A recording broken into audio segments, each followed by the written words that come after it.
Salam saudara,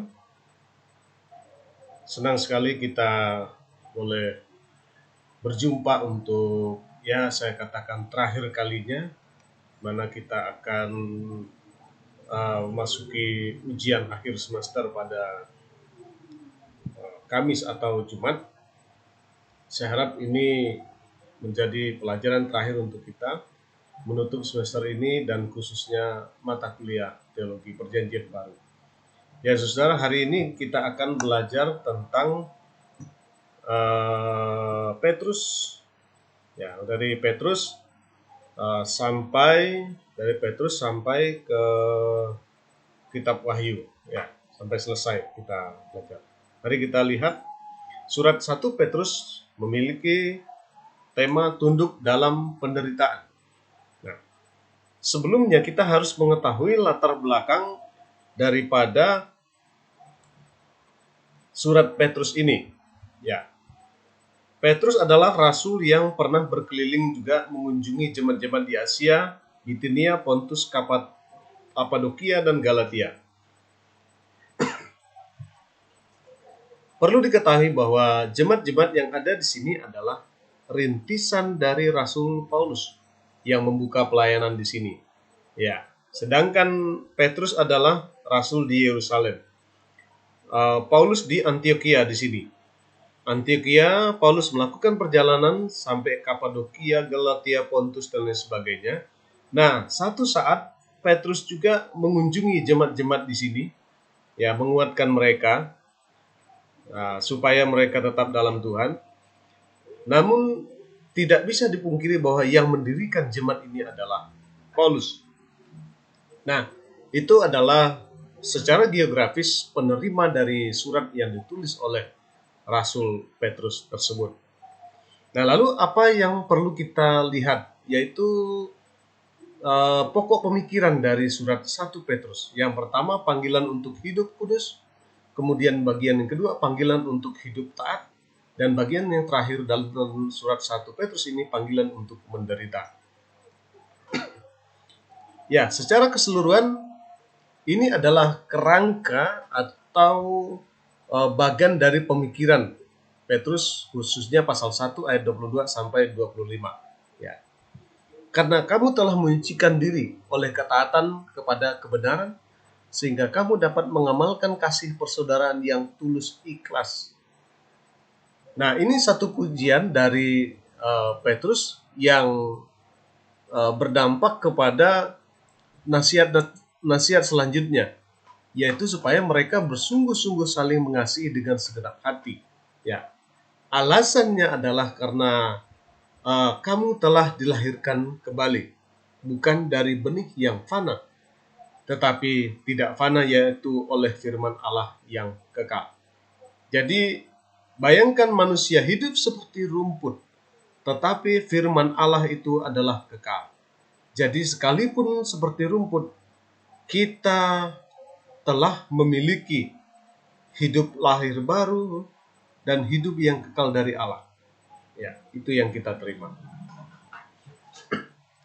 Sehingga buanglah segala kejahatan. Ini nasihat untuk menjadikan orang-orang percaya di Kapadokia, Galatia, Pontus, supaya mereka membuang segala yang jahat, tipu muslihat, kemunafikan, kedengkian, fitnah, dan lain sebagainya. Namun jadilah seperti bayi yang baru lahir yang selalu ingin akan air susu yang murni, supaya olehnya kamu bertumbuh dan beroleh keselamatan.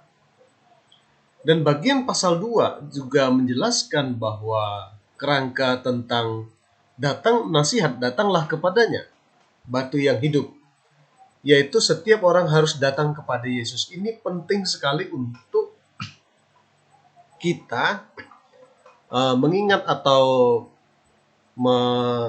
memberikan diri kita untuk tunduk kepada Yesus sebagai batu penjuru tersebut. Ya, sehingga batu penjuru itu dapat memberikan penguatan dan juga ketenangan dalam hidup kita. Pasal 2 ayat 6 sampai 8. Bagi yang percaya, sesungguhnya aku meletakkan di Sion sebuah batu yang terpilih, sebuah batu penjuru yang mahal. Dampak dari batu penjuru ini adalah kita tidak akan dikecewakan. Ya, kita tidak akan mengalami kekecewaan. Tetapi bagi orang yang tidak percaya, batu yang diletakkan itu akan mengecewakan dan akan menjadi batu sentuhan atau batu sandungan. Nah, saya yakin kita telah memilih posisi bagi yang percaya ini, ya, sehingga kita diselamatkan oleh batu penjuru tersebut. Masih pasal 2 tentang status orang-orang percaya. Kamu adalah siapakah kita? Yaitu bangsa yang terpilih, imamat rajani, bangsa yang kudus, umat kepunyaan Allah. Itu identitas, ya, identitas kita. Pasal 3. Memang jemaat di perantauan itu menderita sekali. Nah, jadi tema pasal 3 ini secara subtema yaitu berbahagia dalam penderitaan. Ya. Jadi kebahagiaan ini memang bukan dari Allah. Bagaimana kita dapat berbahagia? Ini dijelaskan dengan menguduskan Kristus itu menjadikan hidup kita berbahagia sekalipun dalam penderitaan.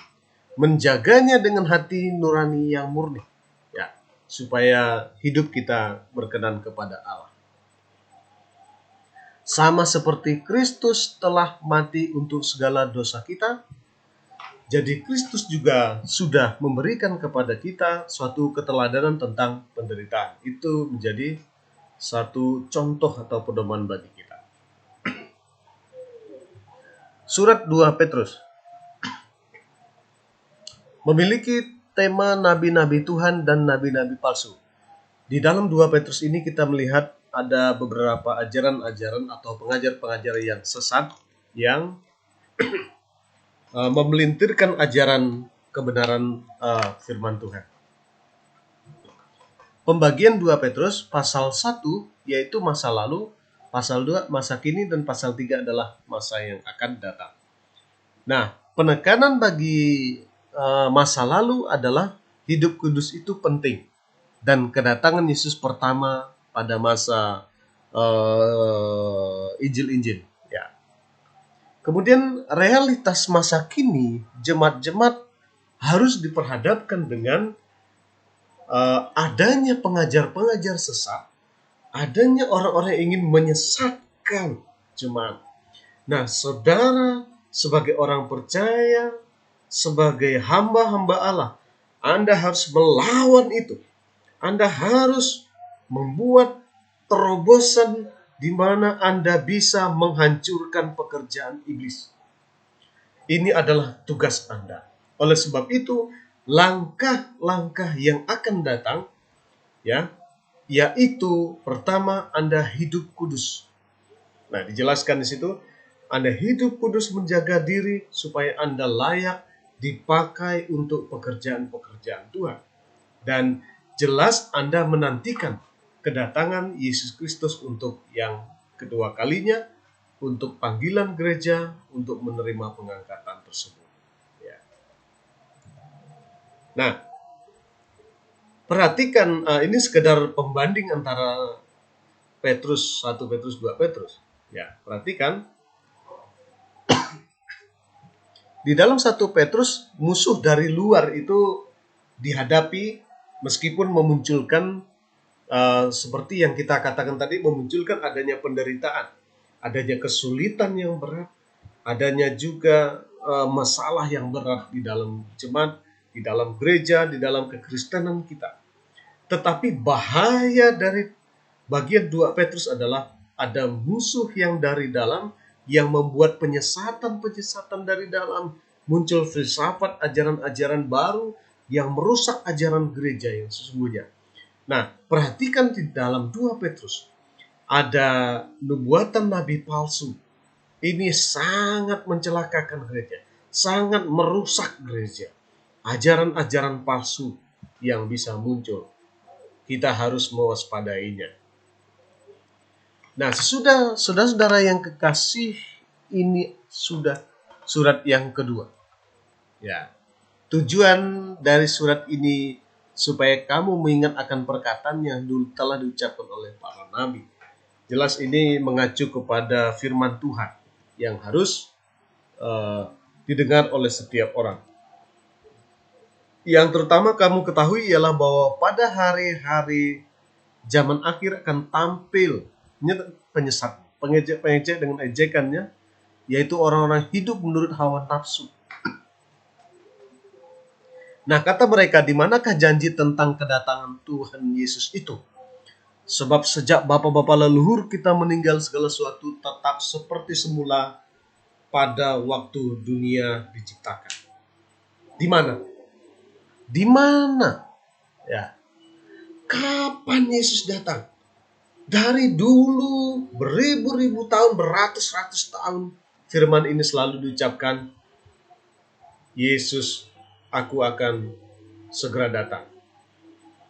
Tetapi ada yang mempertanyakan, di manakah janji tentang kedatangan itu? Ya. Ini suatu tantangan. Nah, mereka ini sengaja tidak mau tahu bahwa Tuhan berfirman bukan berarti bahwa seketika itu harus terjadi, tetapi mendapatkan penggenapan di masa akhir yang akan datang, bukan menunjuk kepada masa yang sekarang. Kalau orang menganggap bahwa katakanlah seolah-olah ya seolah-olah seolah-olah Tuhan lalai dalam menepati janji kedatangannya. Ya. Itu tidak bisa dikatakan demikian, karena Tuhan tidak bisa diukur dengan satu dimensi waktu. Sehingga kalau tidak terjadi sekarang, kita katakan Tuhan tidak menepati atau terlambat menepati janjinya. Itu salah dan keliru. Nah, perhatikan. Ini yang perlu kita ketahui, bahwa di hadapan Allah, ya, satu hari itu sama seperti 1000 tahun, dan 1000 tahun seperti satu hari. Jadi sekalipun sekarang sudah 2000 tahun, belum ada tanda kedatangan Tuhan, maka ini menjadi isyarat bahwa karena bagi Tuhan mau 1 hari mau 1000 hari itu sama saja. Ya.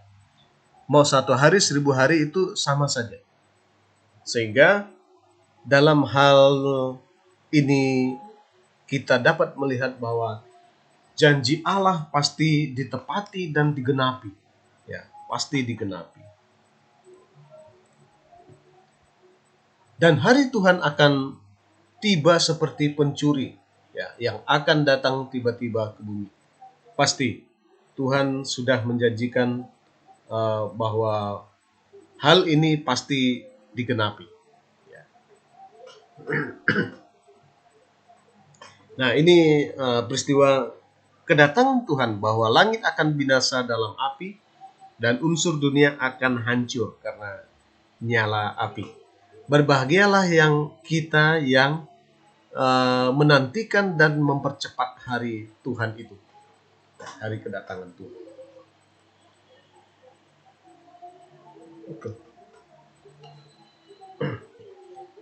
Jadi Petrus mengajarkan bahwa kita menantikan langit yang baru dan bumi yang baru di mana terdapat kebenaran.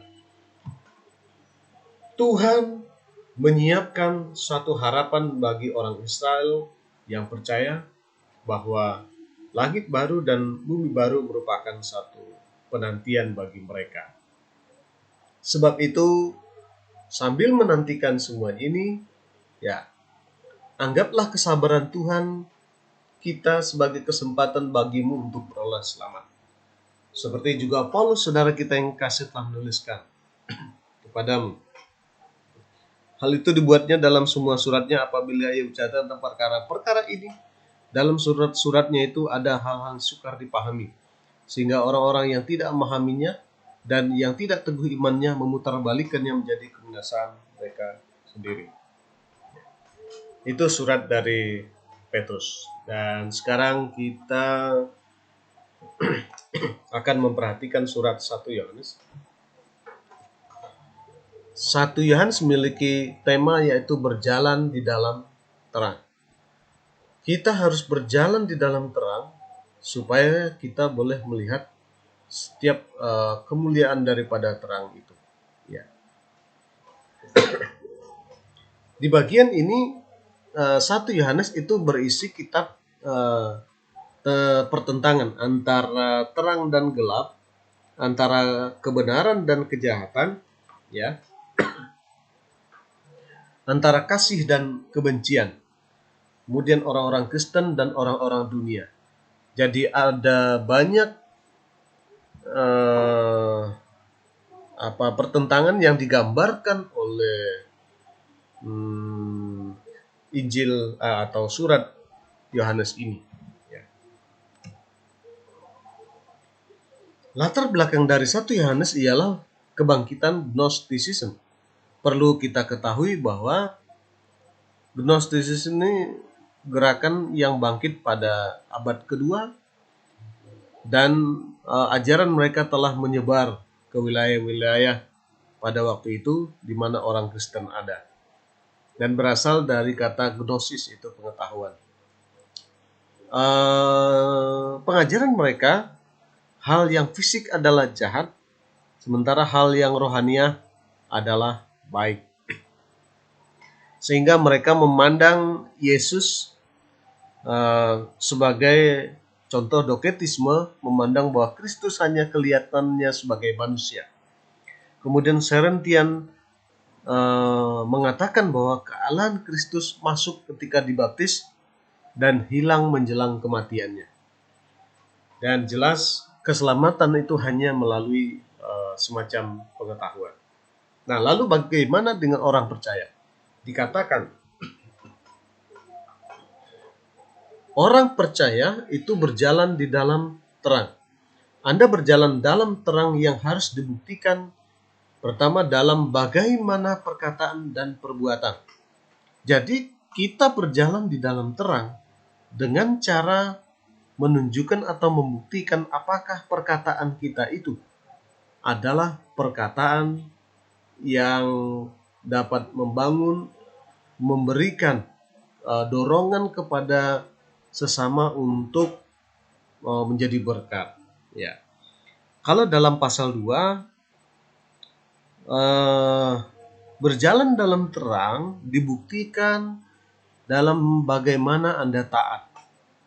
Taat kepada firman Allah, taat kepada pimpinan, kepada atasan, taat kepada orang tua, taat kepada pimpinan organisasi, jadi ketaatan. Ya. Kemudian berikutnya pasal 3, dalam hal bagaimana Anda hidup. Jadi perhatikanlah bagaimana cara Anda hidup. Ya. Sebaiknya Anda hidup dengan cara yang seksama, dengan cara yang berkenan kepada Allah. Dan jangan menyanyiakan hidup ini untuk memuaskan keinginannya. Itu dalam pasal 3, bagaimana Anda hidup itu harus Anda perhatikan. Kemudian dalam pasal 4, dalam bagaimana Anda mengasihi. Ternyata dalam mengasihi itu perlu juga untuk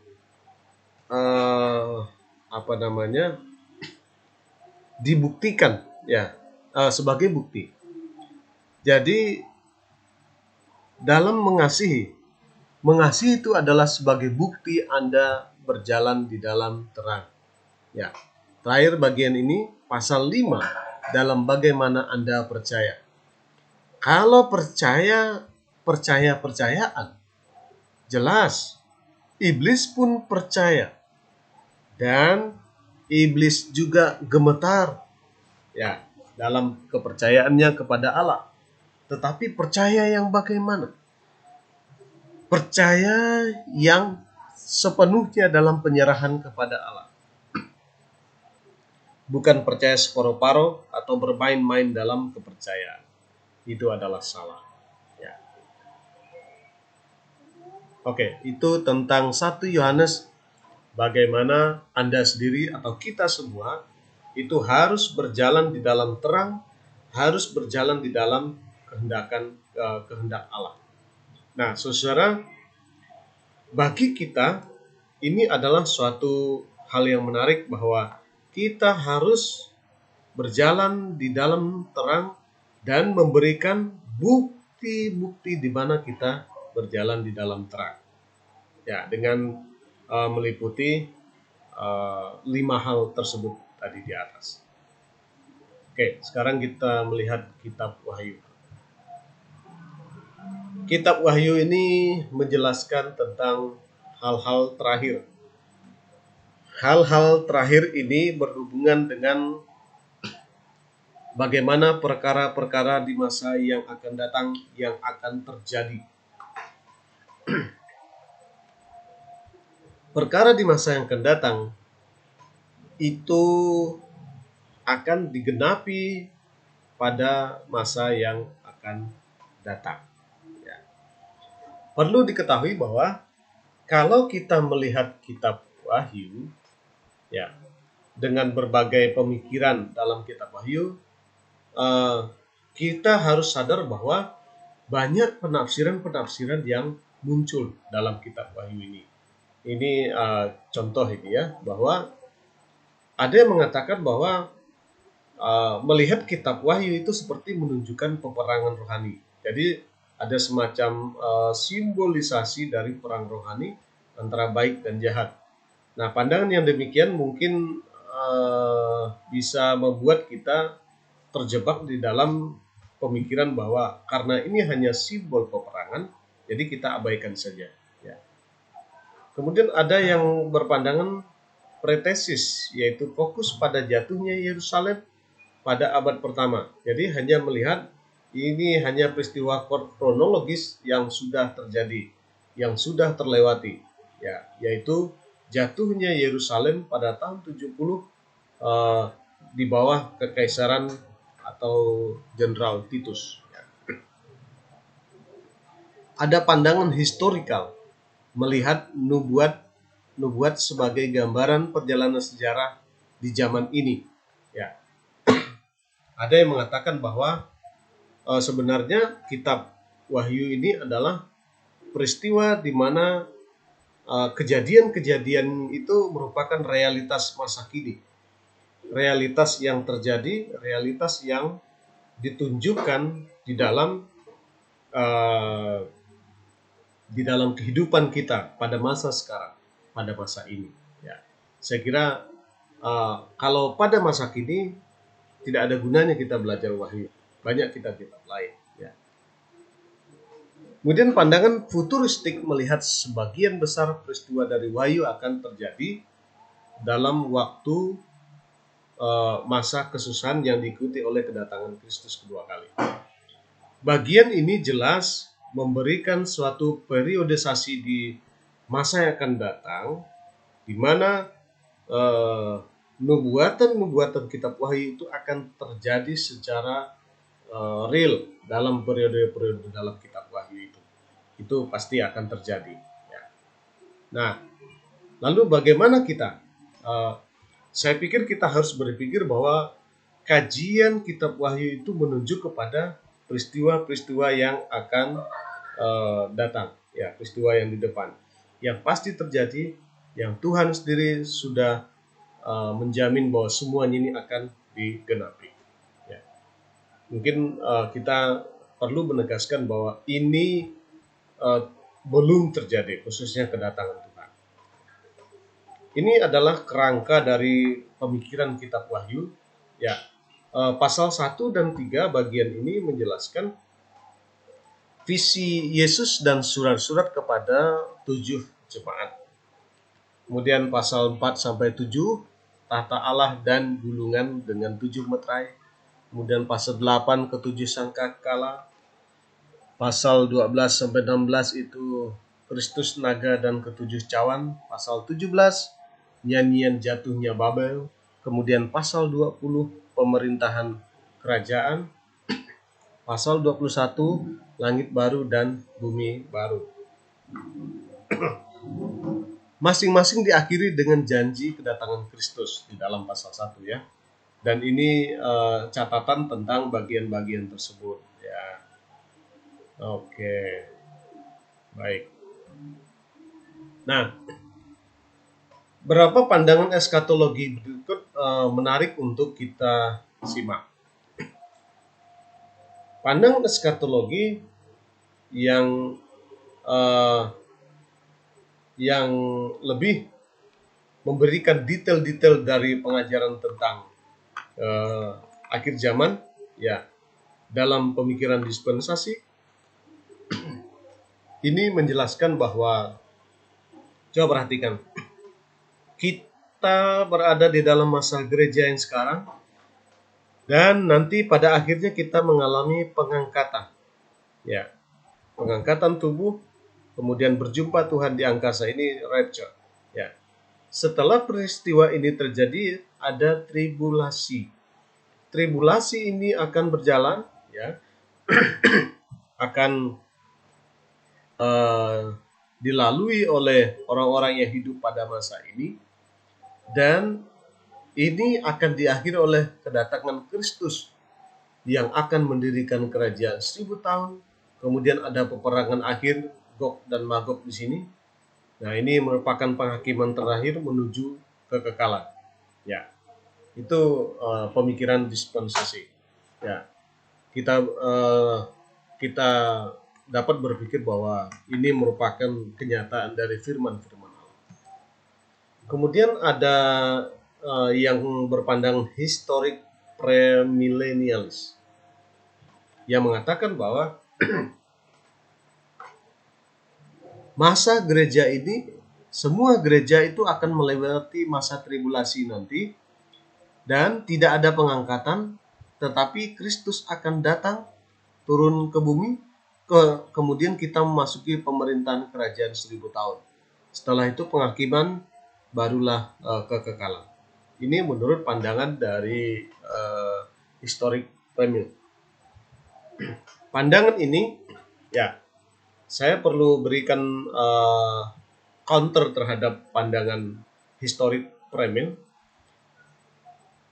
Lalai untuk atau gagal untuk menjelaskan bagaimana peristiwa pengangkatan dalam Tesalonika dijelaskan ya, bagaimana menjelaskan tentang kebangkitan tubuh atau pengangkatan dijelaskan oleh Paulus di dalam Korintus ya. Itu sulit untuk dijawab oleh historik premil ya.